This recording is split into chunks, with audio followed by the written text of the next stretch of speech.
YouTube channel! So this is me, Sabi, and this is me, Sophia, and here we are again for another vlog! So ngayon, nakabalik na talaga tayo sa pag-vlog. Akala mo talaga ilang araw na wala, no?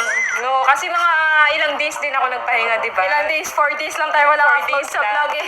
Pero ang dami nang nakamiss, ang dami ng comment na comment, ate mag-vlog na kayo, vlog na po, vlog na po. Tapos, ang daming nag-request, mag-daily vlog daw tayo. Guys, di namin kaya yun. Kakayanin yun, guys. Lalo na ako, di ko kakayanin yung daily vlog. So, yung daily vlog, di talaga namin kakayanin. Lalo na si Sabi.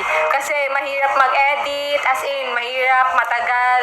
Kaya, lagi akong puyat, lagi kaming puyat. Dahil sa edit, kaya kailangan every other day. Every other day talaga. Every 3 days.